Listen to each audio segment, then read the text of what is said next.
নমস্কাৰ বন্ধুসকল, কি খবৰ আপোনালোকৰ? নিশ্চয় সকলোৱে ভালে আছে আৰু ময়ো ভালে আছোঁ। NB Assam 87 ইউটিউব চেনেললৈ আপোনালোক সকলোকে স্বাগতম জনাইছোঁ। আৰু দেখিছে আজি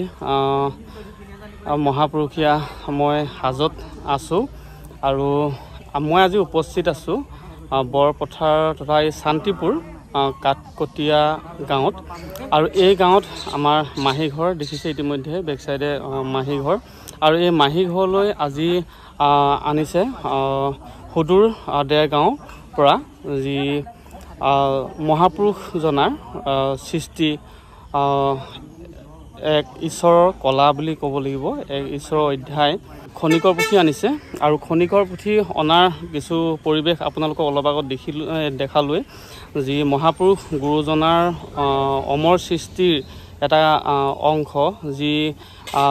আমি ক'ব লাগিব যে আন পুথিবিলাক যি ধৰণে আমি আনো বা খোজকাঢ়ি হওক বা গাড়ীত হওক যেনেধৰণে অনা এটা ব্যৱস্থা কৰা হয়, কিন্তু এই খনিকৰ পুথিভাগত তেওঁলোকে কেৱল খোজেৰে খোজকাঢ়িয়ে তেওঁলোকে যি ঘৰলৈ আমন্ত্ৰণ কৰে, যি ঘৰলৈ তেওঁলোকক কোৱা হয় সেই ঘৰলৈ অনা হয়। গতিকে ইমান মহাপুৰুষজনাৰ এক মহত্বপূৰ্ণ পুথি আজি এই পুথিভাগ এই মাহী ঘৰতে অনুষ্ঠিত কৰা হ'ব। গতিকে সেই পৰিৱেশবিলাকো আপোনালোকক যিমান পাৰোঁ দেখুৱাই যাবলৈ চেষ্টা কৰিম আৰু মাহী মুখেদি জানিব চেষ্টা কৰিম যে তেওঁলোকে কেতিয়া এই পুথিভাগ অনাৰ কথা ভাবিলে বা কি কাৰণত। গতিকে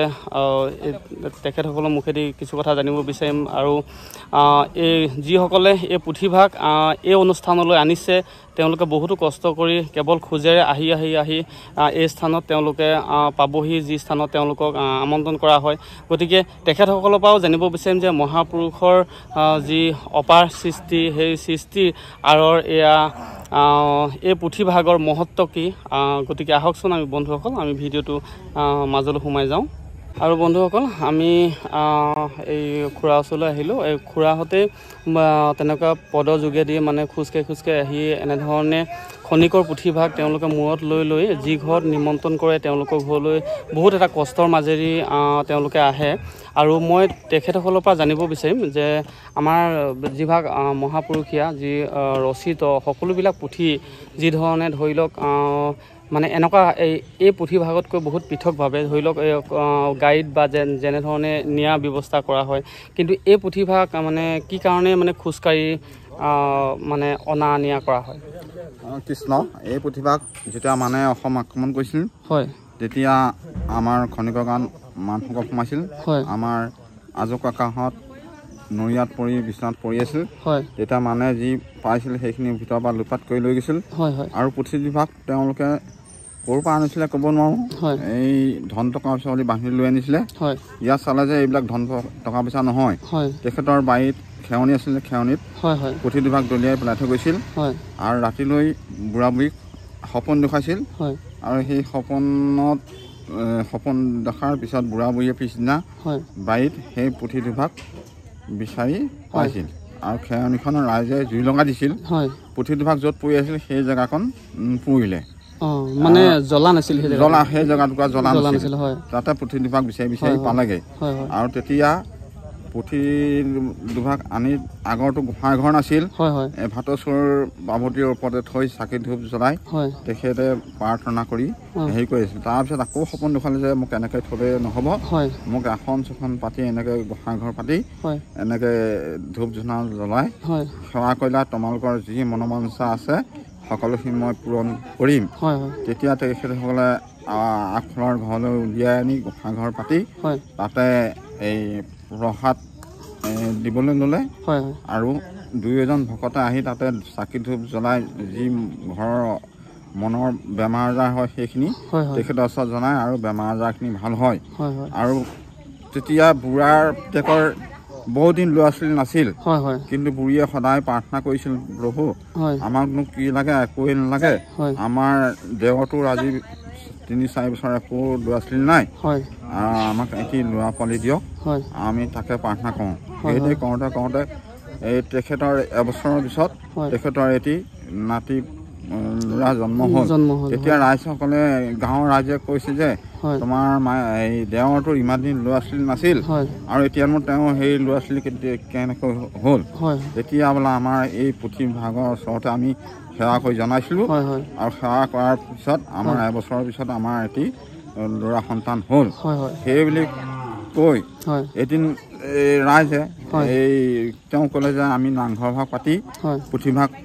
উলিয়াই দিবৰ কাৰণে ওচৰতে খেৱনি আছিল খেৰ কাটিবলৈ গৈছিল তেতিয়া খেৰ কাটি থাকোঁতে ৰাইজে ক'লে বুঢ়াক যে এতিয়াতো আমাক খেৰ কাটিছোঁ দুপৰীয়া জলপান এটা খুৱাব লাগিব তেতিয়া বুঢ়ীয়ে ভিতৰত বুঢ়াই ক'লে যে বুঢ়ী ভিতৰত কিবা জলপান আছে নি তেতিয়া বুঢ়ীয়ে দুটা টেকিলে দুমুঠি চাউল পালে সেই চাউল দুমুঠি বুঢ়া হাতত টোপোলা দুটাত বান্ধি ডাঙৰ ডাঙৰ দুটা পাচি দি পঠিয়ালে আৰু বুঢ়াই ৰাইজ খেৰ কাটিবলৈ লাগিল আৰু বুঢ়াই সেই নদীৰ এখন জান দৰিয়া জান বুলি কয় সেই জানৰ পানীতে দুটা পাচি দুমুঠি চাউল দি থৈ দিলে যেতিয়া খেৰ কাটি হ'ল ৰাইজে তেতিয়া ভোক লাগিল তেতিয়া ক'লে আমাৰ জলপান কি কৈছে খাবলৈ আনক তেতিয়া বুঢ়া গৈ সেই পাচি দুটা দাঙি আনি চাবলৈ যায় যে দুপাচি কোমল চাউল হৈ আছে আৰু তেতিয়া ওচৰৰ এজন লগৰ মানুহ মাতি আনি এই কোমল চাউলৰ পাচি দুটা দাঙি আনি ৰাইজৰ মাজত থৈ তেওঁ হু হুকৈ কান্দিবলৈ লাগিলে যে ৰাইজসকলে সুধিছে যে কেলেই কান্দিছে আপুনি বোলে মই কান্দিছোঁ এটা দুখত যে দুমুঠি চাউলৰ পৰা দুটা পাচি কেনেকৈ ভৰ্তি হ'ল আচৰিত তেতিয়াৰ পৰা ৰাইজে সেই পুথিভাগৰ প্ৰতি বেছি মানে হেৰি হ'ল আকৰ্ষিত হৈ আমাৰ গাঁৱত ঘৰে ঘৰে কাণেৰে খোজকাঢ়ি কণ্ঠত লৈ নাম কীৰ্তন কৰিবলৈ ল'লে আৰু তেতিয়াৰ পৰা পুথিভাগ আমাৰ গাঁৱৰ পৰা ইখন গাঁৱলৈ গ'ল আৰু ইখন গাঁৱৰ পৰা আমাৰ গোলাঘাট জিলা সম্পূৰ্ণ খোজেৰে পৰিচালিত হৈ এই সেৱা কৰ্মভাগ চলি আছে আৰু আজিও এতিয়া আমি চলি আছোঁ আৰু বন্ধুসকল খুৰাক বহুত বহুত ধন্যবাদ জনাইছোঁ আৰু আপোনালোকেও নিশ্চয় কথাখিনি জানি বহুত আচৰিত হ'ল আৰু বহুত এখনি ধৰ্মপুথি যি ধৰ্মপুথিভাগৰ বিষয়ে আপোনালোকে ইতিমধ্যে গম পালে যে বহুত মহত্বপূৰ্ণ আৰু সেইটো কাৰণেও দেৰগাঁও খনিকৰ গাঁও নহয় খনিকৰ গাঁৱৰ পৰা আজিও কেৱল অকল যে গোলাঘাট ডিষ্ট্ৰিক্টতে বুলি নহয় খনিকৰ গাঁৱৰ পৰা অসমৰ বিভিন্ন চুকে কাণে বৰ্তমানেও এই খনিকৰ পুথিভাগ মানুহে নিজৰ মংগলৰ কাৰণে বা কিছুমান মনৰ কল্পনা পূৰ্ণ হ'বৰ কাৰণে এতিয়াও বিভিন্ন ঠাইলৈ আমন্ত্ৰণ কৰে হয় খুৰা আৰু কওক আৰু এই পুথিভাগ আমি কাণৰে নিয়া হয় পুৰণি কালৰ পৰা কাণৰতে বা মূৰতে নি আমি বিভিন্ন জিলালৈ নিয়া হয় আমি গুৱাহাটীলৈ যোৱা হৈছে কাণেৰে যোৱা খোজকাঢ়ি কাণত লৈ যোৱা হৈছে নগাঁও দুলীয়াজান মাঘেৰিটা পৰ্যন্ত আমি কাণেৰে যোৱা হৈছে কিন্তু পুথিভাগ মই ইমানেই মহৎ লওঁ যে পুথিভাগ সপোনত পোৱা যায় সেইকাৰণে পুথিভাগক কোনোবাই নিন্দা কৰিলে হয়তো সেই তেখেতকো সেই সপোন দেখুৱাব আৰু সেই সপোন দেখুৱালে সেই পুথিভাগৰ ওচৰত তেওঁ আহি সহায় সভা দি ভুল হৈছে বুলি ক্ষমা প্ৰাৰ্থনা কৰিব লাগিব হয় বহুত এটা গুৰুত্বপূৰ্ণ কথা ক'লে আচলতে মহত্বপূৰ্ণ আপোনালোকে মানসকলে জ্বলাই দিয়া খেৰণিৰ মাজত পোৱা যি পুথিভাগ আৰু সেই পুথিভাগে সেই মহাপুৰুষ গুৰুজনাই ৰচিত কৰি থৈ যোৱা চাচি পাতত লিখি থৈ যোৱা সপোনত পোৱা এভাগ পুথি যিভাগ পুথি খনিকৰ পুথি আৰু বৰ্তমানেও গোলাঘাট জিলা দেৰগাঁৱতে এই পুথিভাগৰ মহত্ব বা খনিকৰ গাঁৱত তেওঁলোকৰ মাজত আছে আৰু যিভাগ পুথি বৰ্তমানেও তেওঁলোকে গোটেই সৰ্ব অসমত মানে 100 কিলোমিটাৰ 200 কিলোমিটাৰ যিমান দূৰ হ'লেও তেওঁলোকে খোজকাঢ়িয়ে এই পুথিভাগ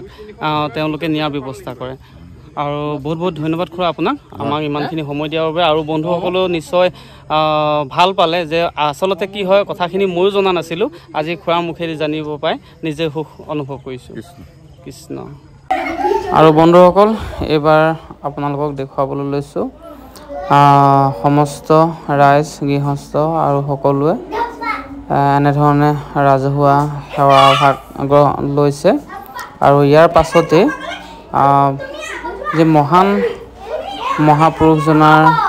সৃষ্টি মহান গ্ৰন্থখনি খনিকৰ পুথিভাগ আপোনালোকলৈ আগবঢ়াব লৈছে গতিকে বন্ধুসকল সকলোৰে পাপ মোচন কাৰণে আৰু মংগলৰ কাৰণে যাতে আপোনালোকে পুথিভাগ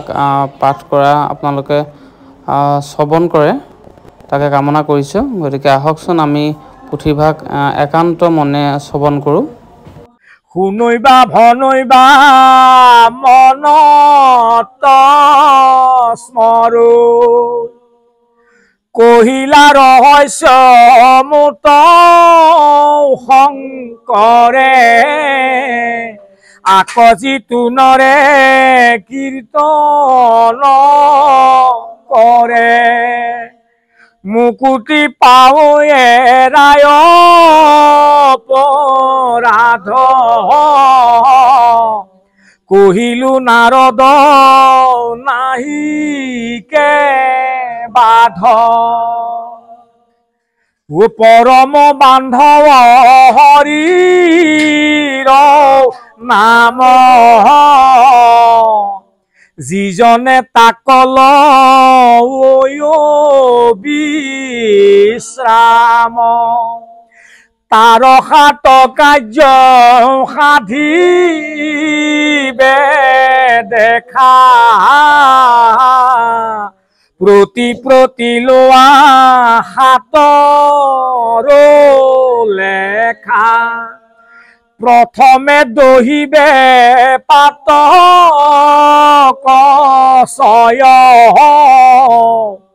কৰাইবে মহাপুণ্য অদ্ভুতদয় কৰাইবে বিষয়ত বীৰ কতি কৃষ্ণত বঢ়াইবে প্ৰেম ভকতি এ উপজাইবে ৱাতি বৈষ্ণৱ জ্ঞান ই মায়াক কৰিবে দহি নিৰ্জান চৈতন্য মূৰ্তি পূৰ্ণানন্দ হৰি থৈবে কটেন্তে ৰে এক কৰি তেবে সে নাম হৈব উপশান্ত কহিলু পৰম তত্ত্ব একান্ত এ নাম বিনে নাহি কলিত গতি কলিৰ লোক হৈবে পাপ মতি অন্যত্ৰ ধৰ্মে নাহি অধিকাৰ জানিবা কলিত নামে সাৰ কলিত সদায় নুসুমৰে হৰি হেলাত মৰে আত্মঘাত কৰি কৃষ্ণৰ কিংকৰে কহে শংকৰে মনুষ্য জন্ম নেপায় হেন থৰে তাকো বৃথা কৰা কিনো অভাগী মানিক কবিকা কাছ লাগি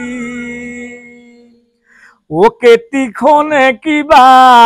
পৰে বিঘাত তথাপি চেতন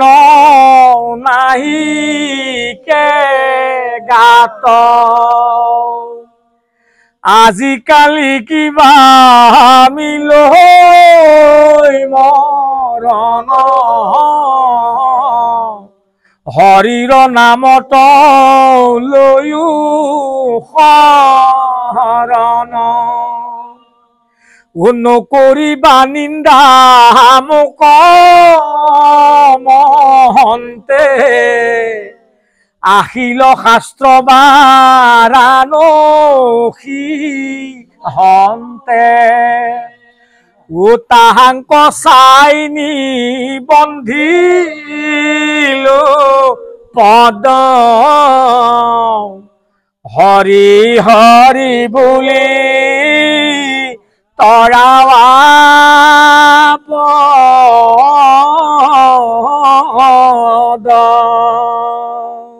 কৃষ্ণ হৰি হৰা পৰীক্ষিত কলিৰ ধৰ্ম কলিহে শ্ৰেষ্ঠ চাৰি যুগৰ মাজে প্ৰশংসে কলিক জ্ঞানী সমাজে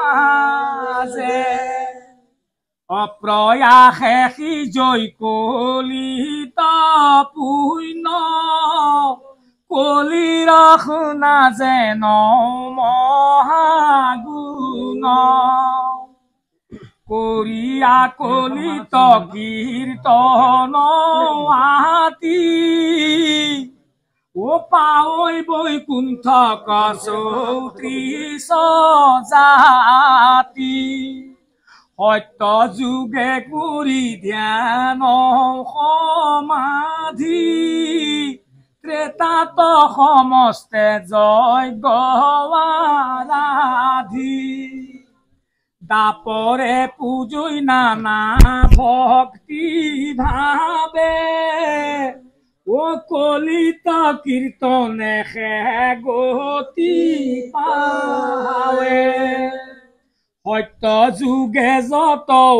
আছিল প্ৰাণী কলিত জন্মিব বৌলৈ কৈ খানি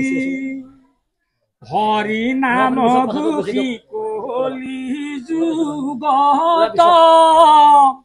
ও নিশ্চয়ে হইবে কৌলোক ভকত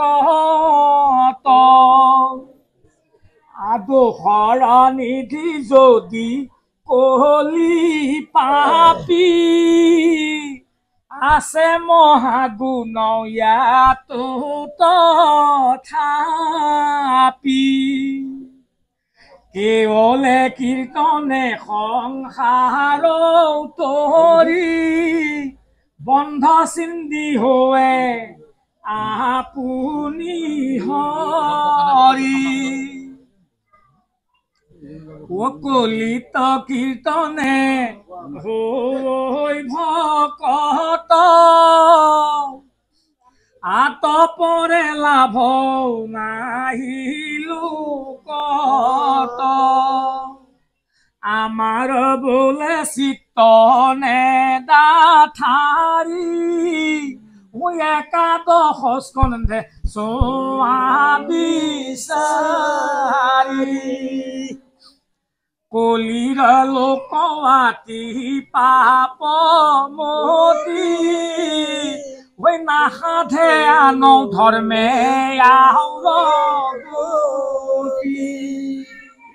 ৰাম নাম যিটো সততে গাৱে সেই হাততে মুকুতি পাৱে দুষ্ট চিত্তে যদি হৰি সুমৰে তথাপিতো তাৰ পাত হৰে অনিশ্চাত যিটো অগণি পোলে বিষ্ণু ধৰ্ম তোৰ আগমে বোলে ঘোৰ সংসাৰৰ মুখ্য ঔষধি ঐ হেন হৰি নাম এৰিবি বুদ্ধি লভিবে মুকুতি পূৰ্ণ উপায় ঐ মিছাতে পণ্ডিত ঘূৰে বোলাই ও নাৰদে কহন্ত মুনি মাতি আশ্চৰ্য আশ্চৰ্য দেখিও আতি হৰি হেন নাম আছৈ বিয়াপি ঐ সংসাৰৰ তাপত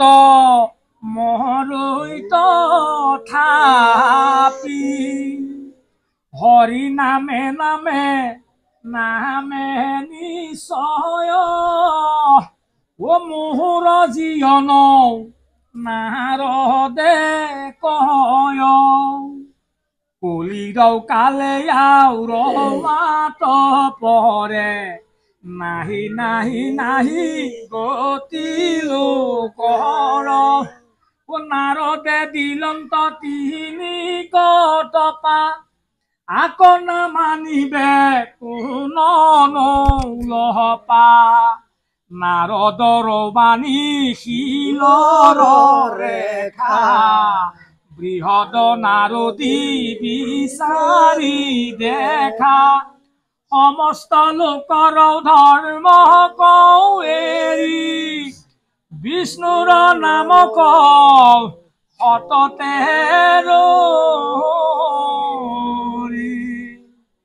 ইজনে জিগতি লভিবে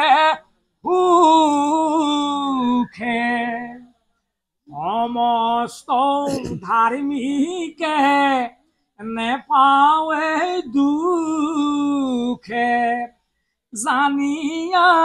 হৰি কওঁ সততে স্মৰায়ে খনে কৌ নাপাহো ৰিবান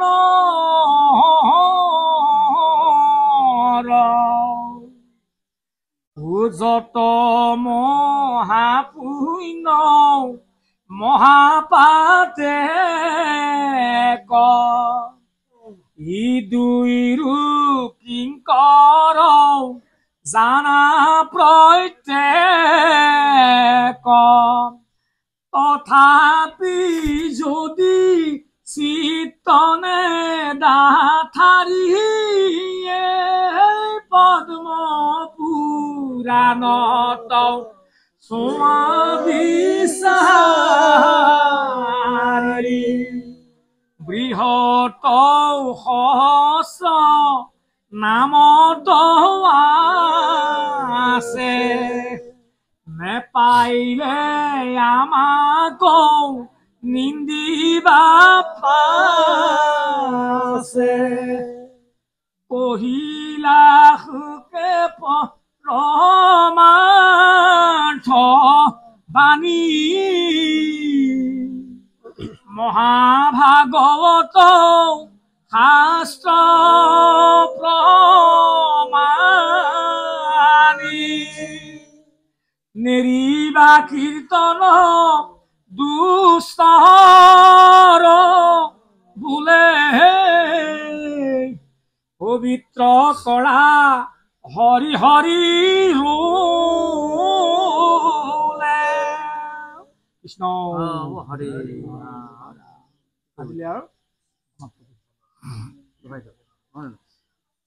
পহিলা সুকে পৰমাৰ্থ বাণী মহাভাগৱত শাস্ত্ৰ প্ৰমাণী নেৰিবা কীৰ্তন দুস্তৰ বহুলে পবিত্ৰ কৰা হৰি হৰি ৰোলে জয় ৰাম জয় নাৰায়ণ জয় কৃষ্ণ জয় জগৎগুৰু শ্ৰীমন্ত জয় জগৎগুৰু কৃষ্ণ হৰি হৰি হৰা অপৰাধ বিনা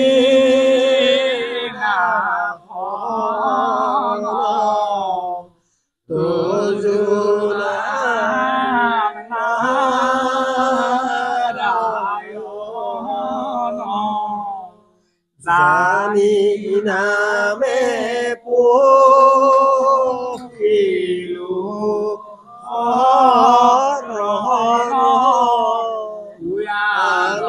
গতি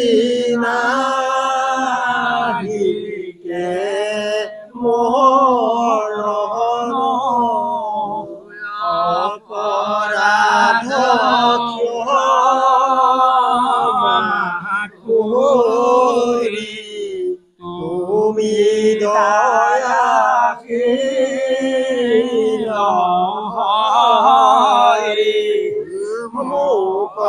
ৰক্ষা কৰি ওচৰতে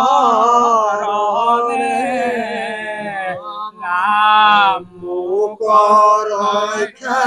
কৰি ওচৰতে হৰি হৰি শ্ৰীমন্ত শংকৰ হৰি ভকতৰ জানা যেন কল্পতৰু তাহান্ত বিনাই নাই নাই নাই আমাৰ পৰম গুৰু তাহান্ত বিনাই নাই নাই নাই আমাৰ পৰম গুৰু কৃষ্ণ হৰি কৃষ্ণ।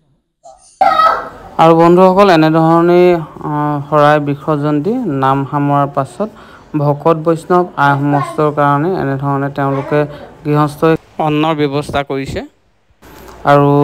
বন্ধুসকল মোৰ ভিডিঅ'টো আজিলৈ ইমানতে সামৰিছোঁ। গতিকে ভিডিঅ'টো চাই আপোনালোকে কেনে পালে নিশ্চয় জনাব। আৰু উপস্থিত ৰাইজক মই অলপ দেখাই দিব চেষ্টা কৰিছোঁ। গতিকে পুনৰবাৰ আপোনালোকক NB Assam 87 ইউটিউব চেনেলৰ তৰফৰ পৰা বহুত বহুত ধন্যবাদ জনাই মৰম জনাই মোৰ ভিডিঅ'টো ইমানতে সামৰিছোঁ। ধন্যবাদ। জয় আই অসম।